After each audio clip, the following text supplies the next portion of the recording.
The alarm screamed through every corridor of the Zenith Crown.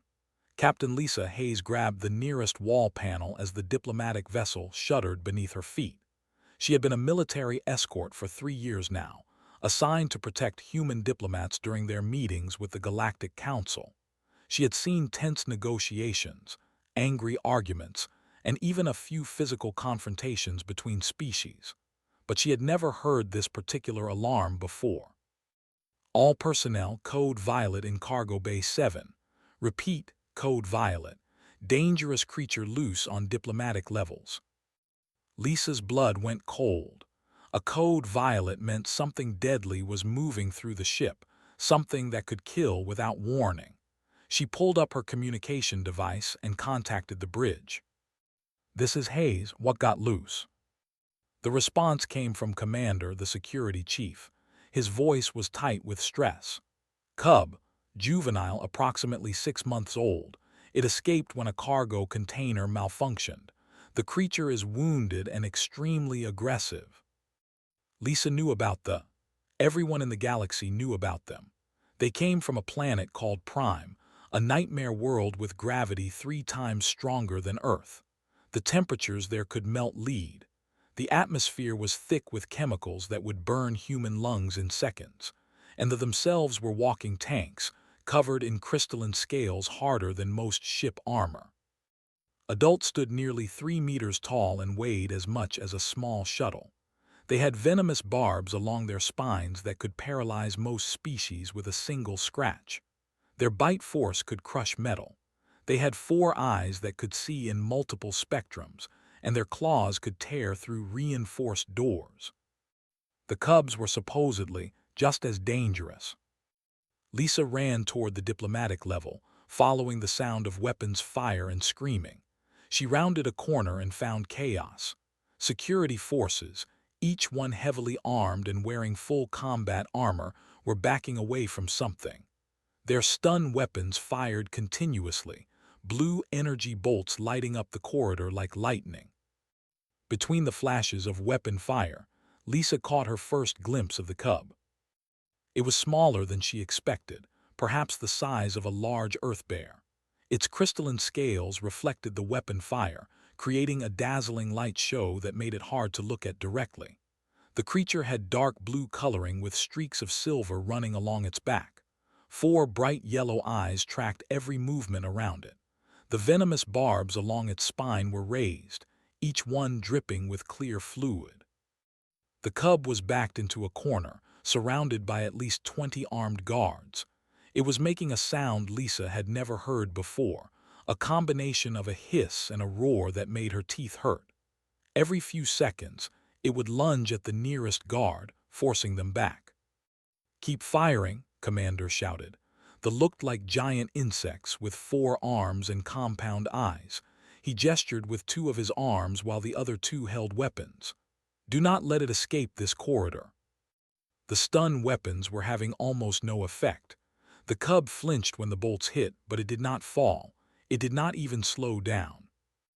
Lisa pushed through the crowd of watching diplomats and staff members. She found herself standing next to Ambassador, a crystalline who served as the council's head of security affairs.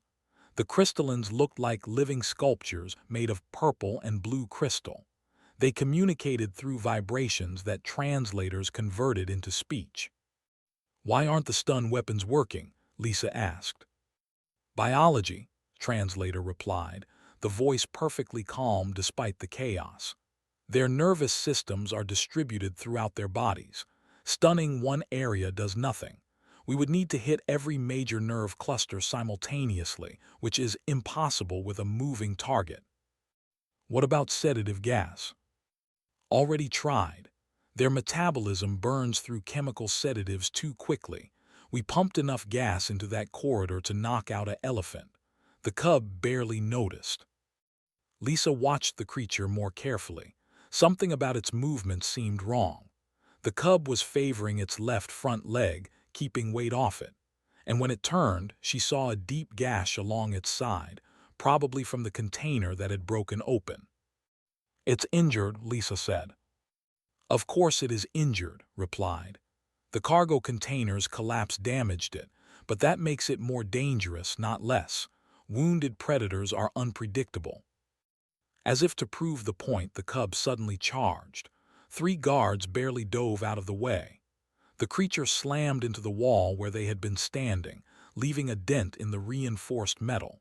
It spun around, hissing and spitting, its barbs fully extended. A new figure emerged from the crowd. She was tall and elegant, covered in the same crystalline scales as the cub but in shades of deep purple and gold. Ambassador, the representative to the council. Her 4 eyes were wide with fear. "Please," she said, her voice breaking, "please do not hurt my child. He is scared. He does not understand what is happening." Commander's translator crackled. "Ambassador, we are doing everything we can to capture him safely, but he is not responding to any containment methods. If he breaks through to the main diplomatic hall, he could kill dozens of people before we stop him." "Then try harder." His voice rose to a roar. Several nearby diplomats stepped back. Even the guards flinched. "He is a child, a baby. You cannot just shoot him like an animal."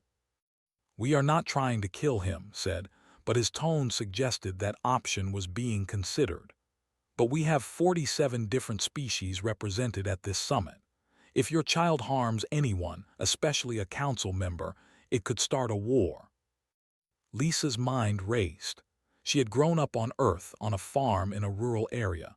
She had raised dogs, cats, horses, and even a few more exotic animals.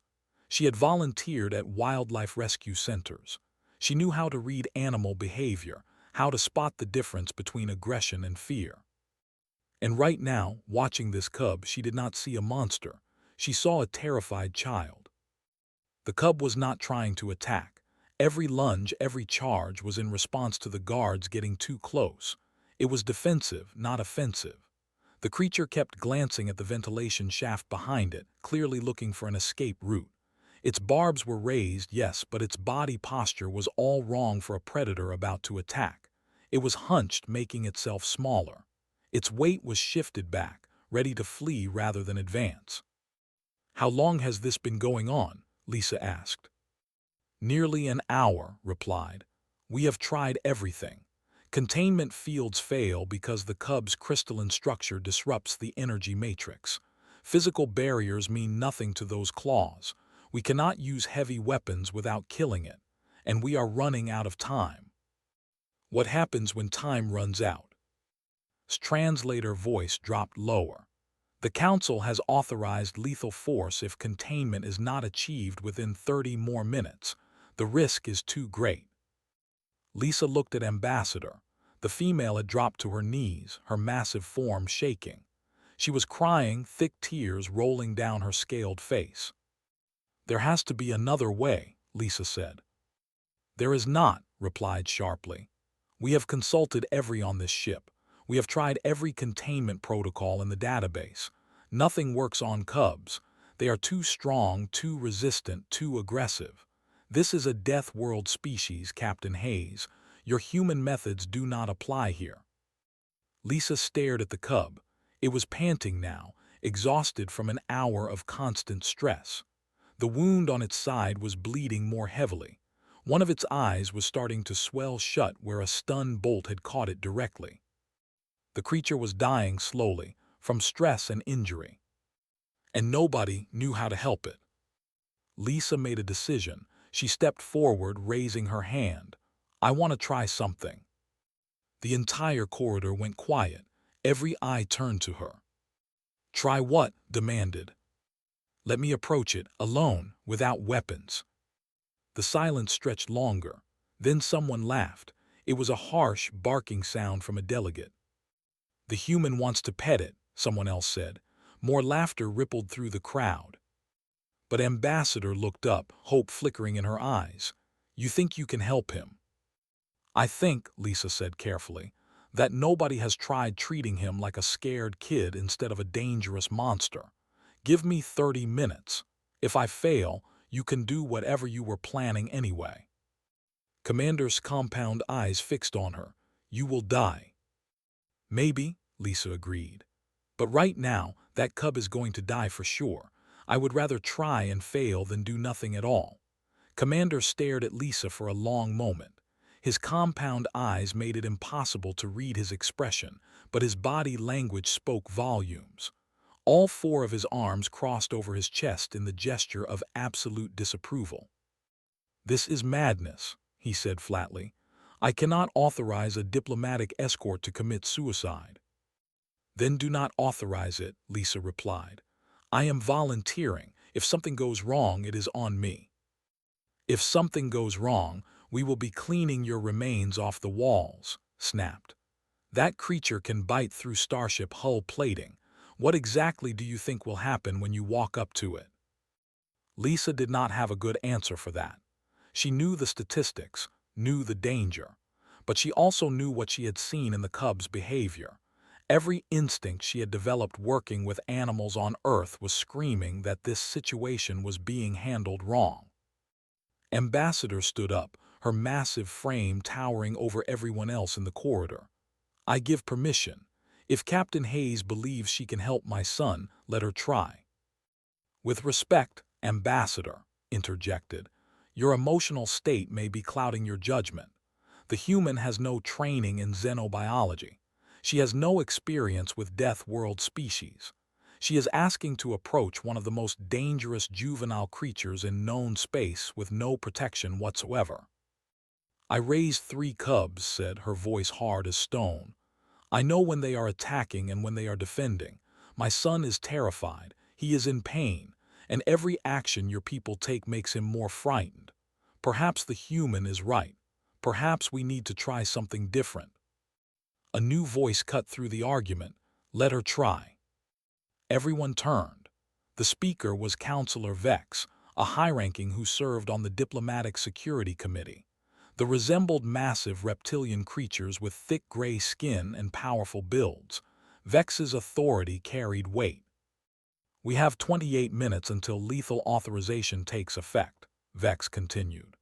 "If the human fails, we lose nothing except time we would have spent watching security fail repeatedly. If she succeeds, we avoid a diplomatic catastrophe and save a child's life. The choice seems clear." His translator made a sound like grinding metal. Lisa recognized it as the version of a frustrated sigh. "Fine, but I want my entire team ready. If that creature makes one move toward her, we fire everything we have." "Fair enough," Lisa agreed. She turned and started walking toward her quarters. Behind her, she heard confused murmuring from the crowd. Someone asked where she was going. "I need to get some equipment," Lisa called back. Her quarters were small but comfortable, designed for human needs during long diplomatic voyages. She went straight to her personal storage locker and started pulling out items. Her hands moved quickly, grabbing things that seemed random but made perfect sense to her. First, a small pouch of dried meat snacks. They were technically emergency rations, protein strips made from synthesized beef. She had brought them from Earth because the ship's food synthesizers never quite got the taste right. They were chewy, salty, and strongly flavored. Second, a soft blanket from her bed. It was the only thing she had brought from home, a simple gray fleece that her mother had given her before she left Earth. It smelled like her quarters, like safety and rest. Third, her personal music player. It was an old device, nearly obsolete, but she kept it because it held her favorite songs from Earth. She scrolled through the selections until she found what she wanted: classical music, soft and slow. She grabbed one more item, a small medical kit designed for treating minor injuries. It had basic antiseptic spray and bandage materials. When she returned to the corridor, the crowd had grown larger. Word had spread through the ship that a human was about to attempt something incredibly stupid. Dozens of delegates and staff members lined the hallway, watching.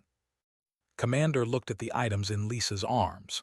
"Those are your tools: food, a blanket, and music." "Yes." "Those are not weapons. They are not even proper containment equipment." "I know." "Explain to me, How any of those things will stop a cub from tearing you apart. Lisa set her items down carefully and looked at the commander. They will not stop him. That is not the point. I am not trying to fight him or contain him. I am trying to calm him down. With food and music, said, his tone flat with disbelief. With trust, Lisa corrected. Every intelligent species responds to certain basic behaviors. Food offering is one of the most universal peace gestures in nature. Across thousands of species on Earth, offering food means you are not a threat. The blanket provides warmth and comfort. The music creates a calm environment. These are not weapons because I do not want to fight him. I want to help him. Translator hummed thoughtfully. You are applying Earth animal behavior theories to an alien species.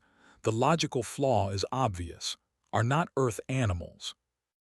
No, Lisa agreed. But they are social creatures, right? They raise their young, protect them, teach them. That means they have parental bonding behaviors. And those behaviors almost always involve similar patterns across species: food, comfort, gentle sounds, non-threatening presence.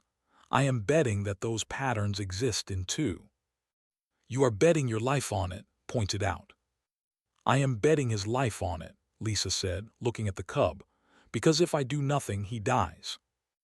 Ambassador made a sound like breaking glass. It took Lisa a moment to realize the female was crying again. Thank you, whispered. Thank you for seeing my child as more than a monster. Lisa nodded. She picked up her items and walked toward the security barrier. The guards parted reluctantly, their weapons still trained on the cub. New plan, announced to his team. Maintain perimeter but hold fire unless the creature attacks. Clear firing lanes around the human. If this goes wrong, we need to be able to extract her quickly. If this goes wrong, there will not be enough left to extract, someone muttered. Lisa ignored the comment. She was focusing entirely on the cub now. The creature had noticed the change in activity. Its 4 eyes tracked her movement as she approached the security line. She stopped at the barrier and looked back at. I need you to pull your teams back, at least 10 meters. Absolutely not. If we pull back, the creature could escape. If you do not pull back, he will never calm down. He sees you as threats, all of you. Your weapons, your armor, your positions surrounding him. Everything about this situation screams danger to him. I need space to work. And exchanged looks. Finally spoke. Pull back to defensive positions at corridor intersections. Maintain sight lines but increase distance. The guards retreated slowly, weapons still raised. The cub watched them go, its hissing quieting slightly. Lisa noticed that its barbs lowered just a fraction. Good sign. She took a deep breath and stepped past the barrier. The cub's attention snapped to her immediately. All 4 eyes locked onto her position. The hissing resumed, louder now. The barbs rose again, fully extended. Lisa stopped moving. She stood completely still, about 5 meters from the creature. She could see it clearly now, the crystalline scales catching the corridor lights, the yellow eyes reflecting fear and pain, the blood still seeping from the wound on its side. The cub was panting heavily. Its body shook with exhaustion and stress. Lisa slowly lowered herself to the floor. She sat down cross-legged, making herself smaller and less threatening. She placed her items beside her within easy reach. Then she did something that made every watching alien gasp in horror. She turned her gaze away from the cub. Looking away from a predator went against every survival instinct most species had. But Lisa knew that direct eye contact was a challenge in the animal kingdom. By looking away, she was signaling that she was not a threat. The cub's hissing decreased slightly. Lisa could hear its shifting position, could feel those eyes examining her. She waited. 30 seconds passed, a minute, 2 minutes. Lisa remained perfectly still. She focused on her breathing, keeping it slow and steady. She thought about her farm on Earth, about the frightened animals she had helped over the years. A dog that had been abused by previous owners. a horse that had been spooked by a lightning strike, a barn cat that had been attacked by a larger predator. Fear was universal, and so was kindness. Lisa began to hum. It was a simple melody, something her mother used to sing. The sound filled the corridor, soft and low and gentle. Behind her, she heard whispered conversations among the watching aliens. She ignored them. The cub made a different sound, not a hiss or a roar, something quieter, almost questioning. Lisa very slowly reached into the pouch of dried meat. She pulled out a single strip and held it in her palm. Then, moving with exaggerated care, she tossed the strip toward the cub. It landed about a meter in front of the creature. The cub flinched back, barbs raising again, but then it leaned forward, sniffing the air, its eyes fixed on the meat strip. Lisa tossed another piece, this one landing closer to the first. The cub took a cautious step forward. The corridor was so quiet that Lisa could hear her own heartbeat. Every alien in the hallway held their breath, watching the impossible scene unfold. The cub stretched its neck forward, nostrils flaring as it caught the scent of the dried meat. Its crystalline scales reflected the corridor lights in patterns that shifted with each breath. The four yellow eyes never left Lisa, watching for any sign of danger. Lisa remained perfectly still. She had placed the meat strips in a trail, each one closer to her position than the last. Now she waited, giving the cub time to make its own decision. The creature took another step forward, then another. It reached the first piece of meat and sniffed it carefully. A long tongue, blue-black in color, emerged from its mouth and licked the meat strip. The cub's entire body language changed in an instant. The barbs along its spine lowered. Its posture shifted from defensive to curious. It grabbed the meat strip with one clawed hand and shoved it into its mouth, chewing quickly. Lisa allowed herself a small smile. She had guessed right. The protein in Earth meat was similar enough to what ate that the cub found it appealing. More importantly, it was hungry. Fear and hunger were fighting in the young creature's mind, and hunger was starting to win. The cub moved to the second meat strip and devoured it just as quickly. Then the third. Each piece brought it closer to Lisa. Behind her, Lisa heard Ambassador make a sound of amazement. Someone whispered something about human insanity. Commander's translator crackled with what might have been either admiration or concern. Lisa slowly reached into her pouch and pulled out another meat strip.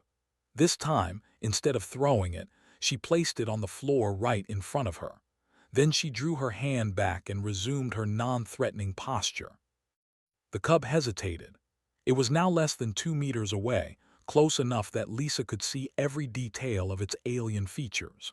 The scales were not smooth but faceted, like cut gemstones. The eyes had vertical pupils that dilated and contracted as the creature focused on different things. The claws on its hands were as long as Lisa's fingers and looked sharp enough to cut through steel. One swipe from those claws could kill her instantly. The cub took another step closer, its head lowered, bringing its face level with Lisa's. She could feel its breath, hot and smelling faintly of minerals. The creature sniffed her carefully, processing her scent. Lisa continued humming her melody, keeping her voice soft and steady. She did not move, did not flinch, did not show any fear. The cub picked up the meat strip directly in front of her. As it ate, Lisa noticed something important. The creature was favoring its injured leg even more now. The wound on its side was still bleeding, leaving small drops of pale blue blood on the floor. She needed to treat those injuries, but first she needed more trust. Lisa pulled out the soft blanket and unfolded it slowly. The cub watched this new development with clear suspicion. When Lisa moved to drape the blanket over her own shoulders, demonstrating that it was harmless, the cub tilted its head in what looked like confusion. She placed another meat strip on the corner of the blanket and pushed it gently toward the cub. The creature snatched the meat but also touched the blanket with one claw. It seemed surprised by the texture. On Prime, Where temperatures could melt metal, soft things like blankets probably did not exist. Everything there would be hard, heat-resistant, crystalline. Lisa shifted her position carefully, moving the blanket so it was between her and the cub. She placed several meat strips along its surface. The cub stepped onto the blanket to reach the food. Its eyes widened. Lisa realized the creature could feel the softness through its scales. For a being from a harsh world, this might be the first gentle thing it had ever encountered. The cub sat down on the blanket. Lisa heard gasps from the watching crowd. Even Commander made a sound of disbelief through his translator. The young settled its weight more comfortably onto the soft fabric. It continued eating the meat strips, but its aggressive posture had completely disappeared. The barbs were flat against its spine. Its breathing had slowed. For the first time since the crisis began, the creature looked almost relaxed. Lisa activated her music player. Classical strings filled the corridor at low volume, a peaceful composition she had always found calming. The cub's head lifted. All four eyes focused on the device. Its ears, which Lisa had not noticed before because they were so flat against its head, perked up slightly. She placed the music player on the floor between them and offered another meat strip. The cub took the food from her hand. Lisa felt the texture of its scales against her fingers. They were hard but not cold. Warm, actually, probably due to the creature's high metabolism. The cub's tongue brushed her palm as it grabbed the meat, rough but not painful. She was touching a species known throughout the galaxy as untouchable, dangerous, aggressive death world monsters, and it was eating from her hand like a dog accepting treats. Lisa started to slowly extend her reach. Each time she offered food, she placed her hand a little closer to the cub's body. Eventually, she was touching its shoulder while it ate. The cub allowed it, even leaning slightly into the contact. "Incredible," his voice came from behind her, barely above a whisper. "The creature is accepting physical contact from an alien species. This has never been documented in behavior." Lisa ignored the commentary. She had a more immediate goal. The wound on the cub's side needed attention before it got worse. She pulled out the medical kit and opened it slowly, letting the cub see every movement. The young watched but did not pull away. It was too focused on the meat strips to worry about the small kit. Lisa pulled out the antiseptic spray. It was designed for human use, but the basic antibacterial properties should work on most carbon-based life forms. At least, that was what she hoped. She offered another meat strip with her left hand, while bringing the spray closer with her right. The cub was so focused on the food that it barely noticed when Lisa began cleaning the wound on its side. The antiseptic hissed as it made contact with the injury. The cub jerked and hissed back, its barbs rising halfway. Lisa immediately pulled back, offering more food and resuming her humming. The creature settled again, though it watched the spray bottle with suspicion. "It is all right," Lisa said softly, even though the cub could not understand her words. Tone mattered more than content. "I am trying to help. You are hurt, and this will make it better." She tried again, this time offering a particularly large piece of meat while gently spraying the wound. The cub flinched but did not pull away. Lisa worked quickly, cleaning the injury as thoroughly as she could. The wound was deep but clean, probably from a sharp edge of the broken container. The bleeding slowed as the antiseptic did its work. Lisa pulled out adhesive bandage material and carefully applied it to the wound. The bandages were designed to stick to human skin, but they adhered reasonably well to the cub's scales. The young turned its head to look at the bandage, then back at Lisa. Its four eyes blinked in sequence, creating a rippling effect. Lisa pulled out more meat strips. The pouch was getting lighter. She only had a few pieces left. The cub noticed this too. When Lisa showed the nearly empty pouch, the creature made a soft whining sound. It was clearly disappointed. "I know," Lisa said, "but you ate almost all of it. You must have been really hungry." She wrapped the blanket more fully around the cub's body. The creature accepted this, even shifting position to let her tuck the fabric around its wounded side. The blanket would help keep the bandage in place and provide warmth while the cub's body fought off any potential infection. Lisa sat back slightly, creating a little distance. The cub immediately moved closer, eliminating the gap. It rested its large head on her knee, eyes half closed. The young was exhausted. An hour of fear and fighting had drained its energy. Now, finally safe and comfortable, the adrenaline was wearing off. The cub's breathing deepened into something that resembled sleep. Lisa looked up at the crowd. Every single being in the corridor was staring at her with expressions ranging from shock to awe. Ambassador had both hands pressed to her mouth, tears streaming freely down her scaled face. Commander lowered his weapons. His entire team followed suit. Hal asked simply, "How did you know that would work?" Lisa gently stroked the cub's head, running her fingers along the crystalline scales. The creature made a rumbling sound, almost like a purr. "I did not know it would work," Lisa admitted. "I just know what works with animals on Earth.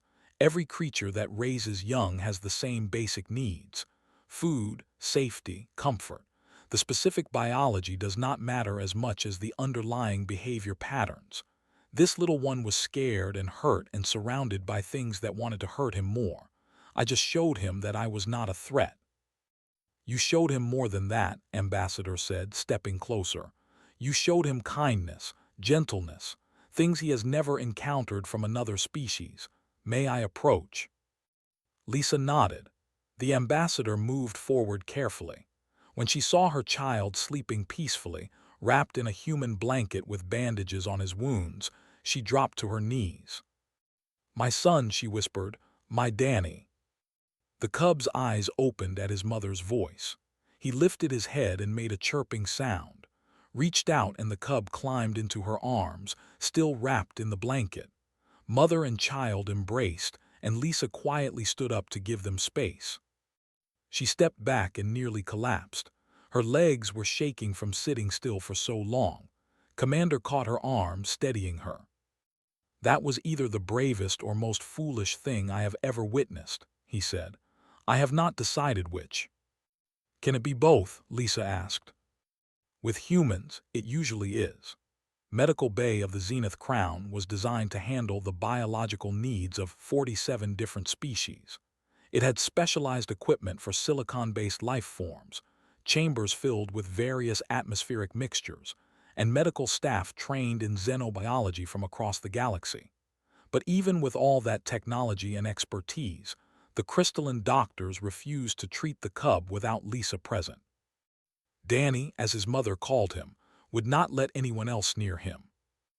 Lisa stood beside the medical table where the young lay.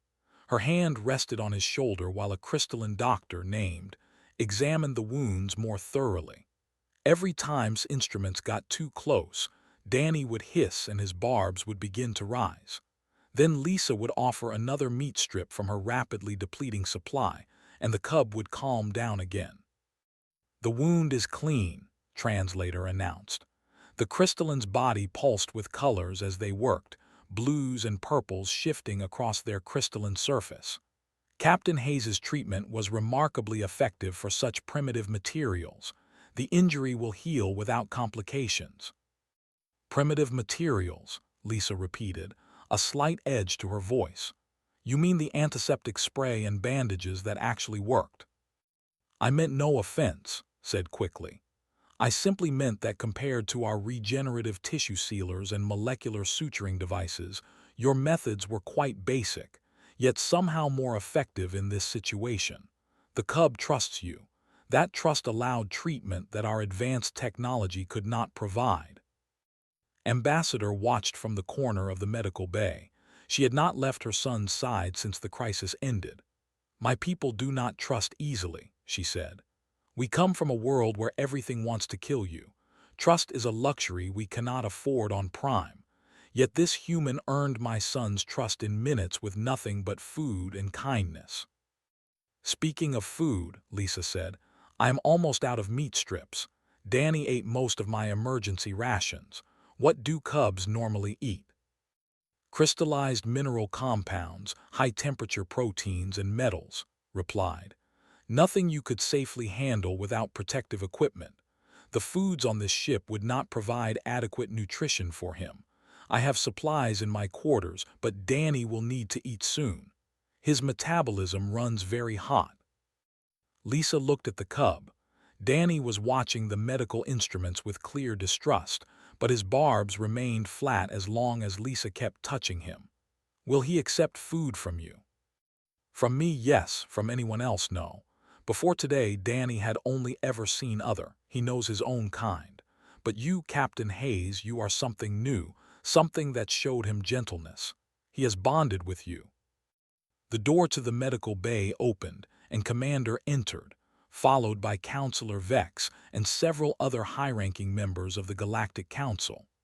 They stopped a respectful distance from the medical table, clearly wary of getting too close to the cub.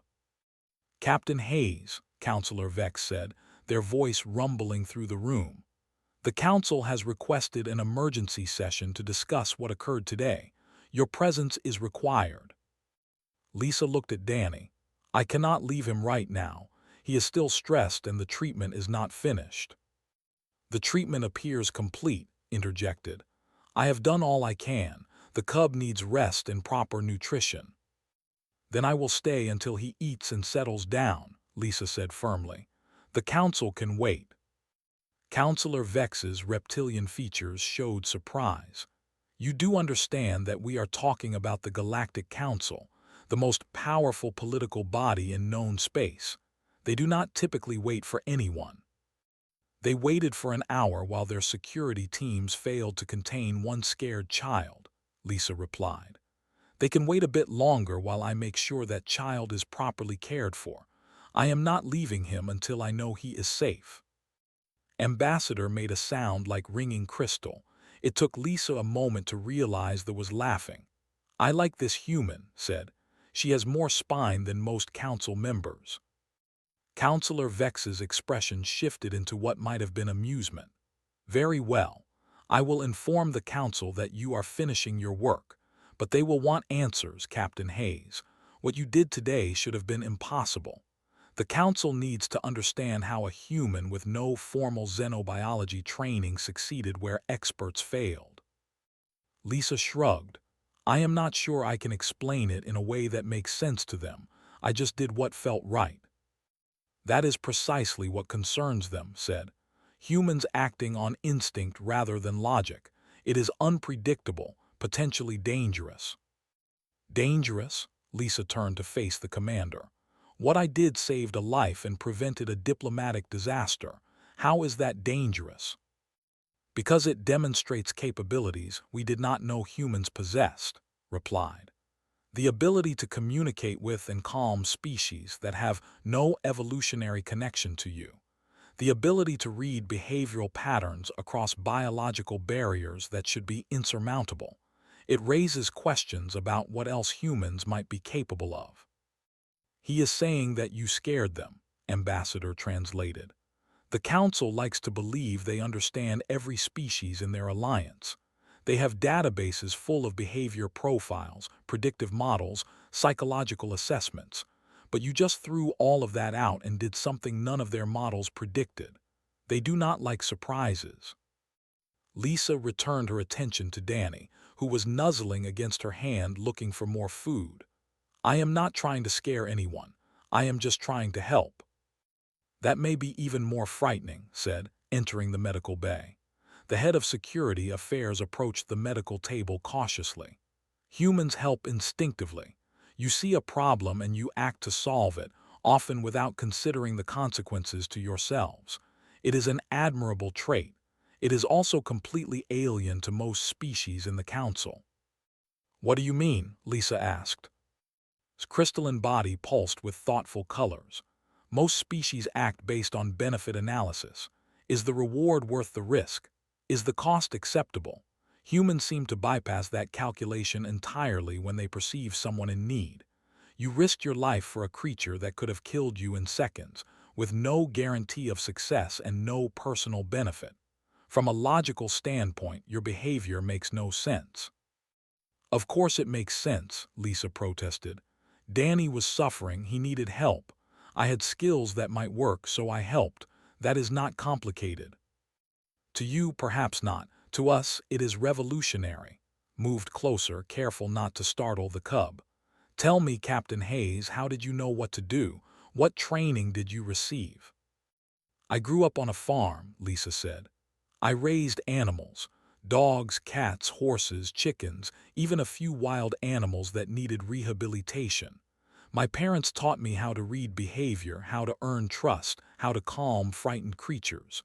It is just part of growing up on Earth." The entire group fell silent. Finally, Counselor Vex spoke. "You are saying that this knowledge, this ability to communicate across species barriers, is common among humans." "Well, not everyone grows up on farms, but most humans interact with animals regularly. We keep them as companions. We work with them. We study them. Earth has millions of different species, and humans have learned to coexist with many of them. It is normal for us." "Normal," repeated. His translator made that grinding sound again. "Captain Hayes, do you know how many intelligent species in the galaxy domesticated other creatures?" "No." 12. Out of several thousand known species, only 12 develop the practice of keeping and taming other animals. Most species either hunt or are hunted. They do not befriend their prey or their predators. Lisa processed this information. "You are saying humans are unusual because we make friends with animals."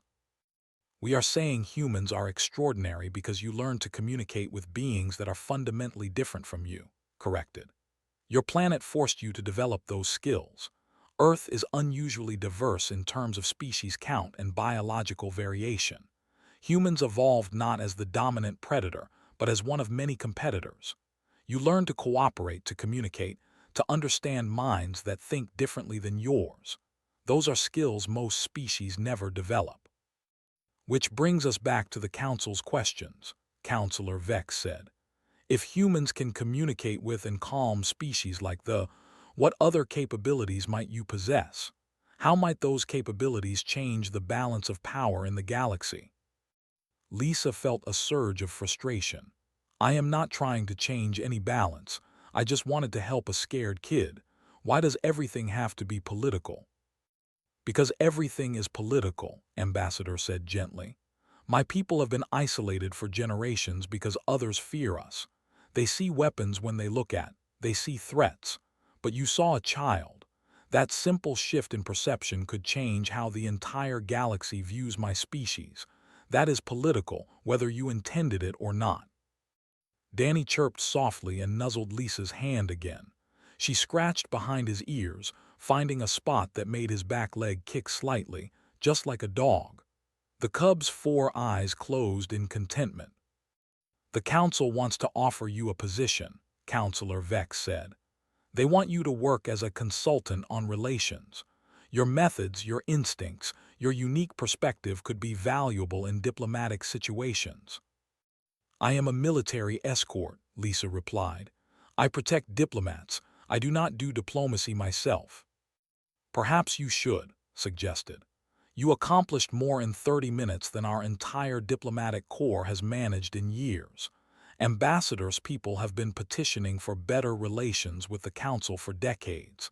Today, you gave them that opportunity. You built a bridge between species that everyone assumed could never connect." Lisa looked at Danny, then at Ambassador, then at the gathered Council members.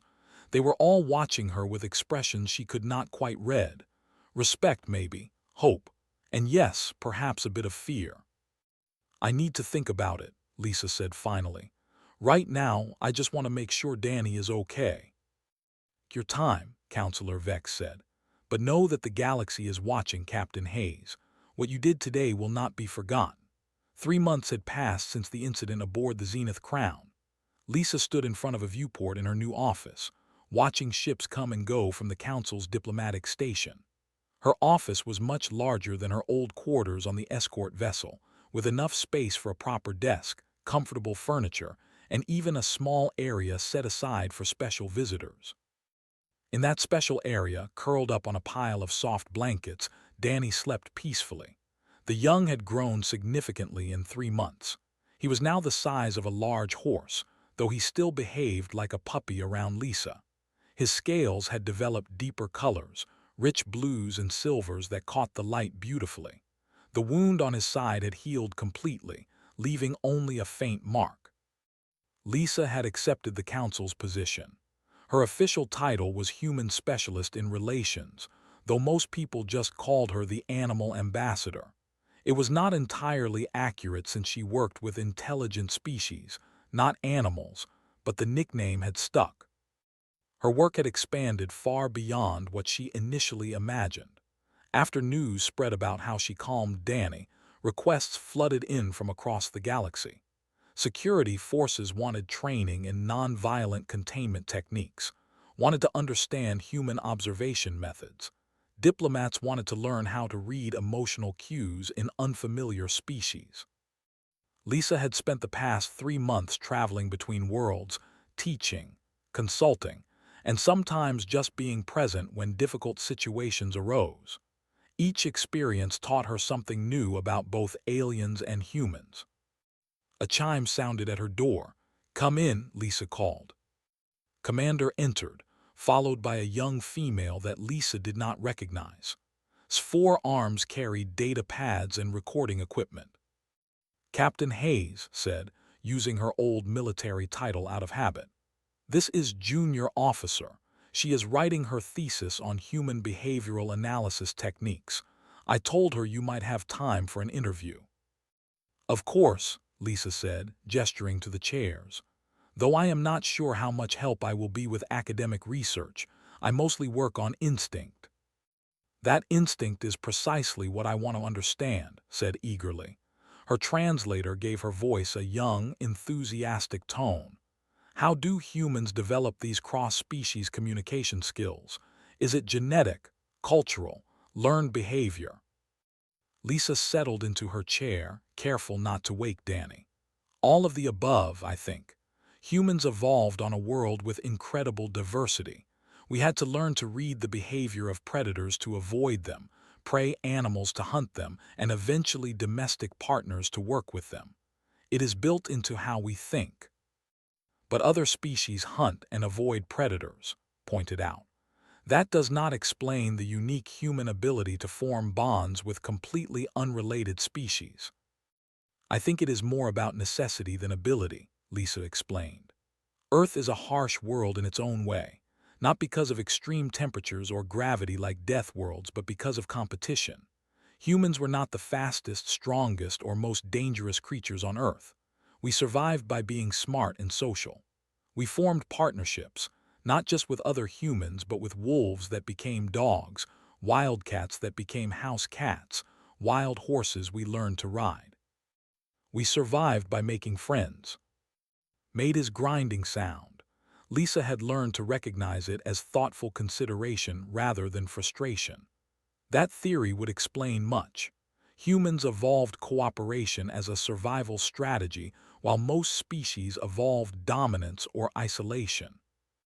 "The Council is very interested in expanding this knowledge," said, manipulating her data pad with 2 of her 4 hands. "We have identified 73 diplomatic situations in the past decade that failed due to cross-species misunderstanding. Preliminary analysis suggests human observation techniques might have resolved at least 40 of those situations peacefully." Lisa felt the weight of those numbers. 40 conflicts that could have been avoided. How many lives were lost? "Too many," said quietly. "Which is why your work matters, Captain Hayes. You are teaching us to see beyond our own perspectives, to recognize patterns we have been blind to for centuries." Danny stirred in his sleep, making soft chirping sounds. Lisa smiled and turned to watch him. The cub had become something of a mascot around the diplomatic station. His presence challenged every preconception about the being untouchable monsters. "How is Ambassador's integration process going?" Lisa asked. "Better than expected," replied. 3 more council members have agreed to formal diplomatic exchanges with Prime. The Trade Committee is discussing resource sharing agreements. Your work with her son opened doors that were sealed for generations. I did not do anything special, Lisa protested. I just treated Danny like a scared kid instead of a monster. That perspective shift is everything, said, her compound eyes gleaming. You reframed the entire situation. Other species saw a dangerous predator. You saw a child in pain. That fundamental difference in perception changed the outcome. A communication alert chimed on Lisa's desk. She checked the message and her expression grew serious. There is a situation developing on Colony Station, Omega-7. A newly contacted species is refusing to leave their ship. They are becoming aggressive, and the station security is requesting intervention before things escalate. Stood immediately. What species? Unknown. First contact was only completed 2 days ago. They are called the silicon-based life forms from a high-pressure world. They do not speak any known languages yet. And they want you to handle it, concluded. They want me to try my methods before they resort to force, Lisa corrected. She stood and grabbed her bag, which always contained the basics: food supplies, soft materials, and her music player. Will you watch Danny for me? The terrifying death world predator cub. Translator carried a note of amusement. I suppose I can manage. As if understanding the conversation, Danny woke up and stretched. His 4 eyes fixed on Lisa, and he made a questioning chirp. I have to go help some people, Lisa said, scratching behind his ears. Be good for Commander. Danny chirped again and nuzzled against her hand before settling back onto his blankets. Watched this interaction with his compound eyes. 3 months ago, I would have shot him on sight, admitted. Now I am babysitting him. You have changed more than diplomatic relations, Captain Hayes. You have changed how we think about what is possible. Lisa headed for the door, then paused. Commander, I have been meaning to ask. Why did you let me try my approach back on the Zenith Crown? You could have refused. You could have followed standard protocols. Was quiet for a moment. I let you try because I saw something in your eyes, certainty, confidence. Not the reckless kind that gets people killed, but the kind that comes from genuine knowledge. You knew what you were doing, even if I did not understand how. I have learned to recognize that look in experienced soldiers. You had it, despite working with a species you had never encountered. That convinced me to give you a chance. Thank you, Lisa said sincerely, for trusting me. Thank you for proving that trust was not misplaced. Lisa made her way through the diplomatic station toward the docking bays. Along the route, she passed dozens of different species, each one nodding or making gestures of respect as she went by. Word of her work had spread quickly. She reached the transport that would take her to Omega-7 and found Counselor Vex waiting at the entrance. I heard about the situation, Vex said. I am coming with you. The Council wants an official observer present. This is not going to be glamorous, Lisa warned. I might spend hours just sitting on the floor trying to build trust with beings I cannot even communicate with. I understand, but the Council needs to see your methods firsthand. We need to understand how to teach this to others. You cannot be everywhere at once, Captain Hayes. We need more people who think like you. They boarded the transport and settled in for the short flight to Omega-7. Through the viewport, Lisa could see the vast expanse of space and the countless stars beyond. Each one potentially held worlds with new species, new challenges, new opportunities for understanding. Do you ever worry that you will fail? Vex asked. That one day your methods will not work and someone will get hurt? Every single time, Lisa admitted. I worry before every situation. What if I read the signals wrong? What if this species is too different? What if I make things worse? But I have learned that fear is useful. It keeps me careful. It makes me observe more closely and move more slowly. Yet you still act despite the fear. Because the alternative is worse. If I do nothing, conflicts escalate. People get hurt. And sometimes we lose opportunities to make real connections, like what happened with Danny and Ambassador. I would rather try and fail than never try at all. The transport docked at Omega 7 30 minutes later. The station commander met them at the airlock, a named Cole. He looked stressed, his gray scales darker than normal. "Thank goodness you are here," Cole said. "They have been locked in their ship for 18 hours. They respond to hails but refuse to leave their vessel. When we try to approach, they emit high-frequency sounds that damage our equipment and cause pain to species with sensitive hearing." "What do we know about them?" Lisa asked. "Very little. They are silicon-based, roughly humanoid in shape but with crystalline structures instead of flesh. They require high pressure and low temperatures to survive. Their ship maintains those conditions, which is why they will not leave it. So they are stuck in an environment that feels safe while everything outside seems hostile," Lisa summarized. "They are probably terrified." Cole blinked. "Terrified, they are the ones causing problems." "Because they are scared," Lisa explained. "Fear makes creatures defensive. Show me their ship." They walked through the station to the docking bay where the vessel waited. It was a small craft, barely larger than a shuttle. Through the viewport, Lisa could see shapes moving inside but could not make out details. "Have you tried non-threatening approaches?" Lisa asked. "Dimming lights, reducing noise, giving them space." "We followed standard first contact protocols," Cole said defensively.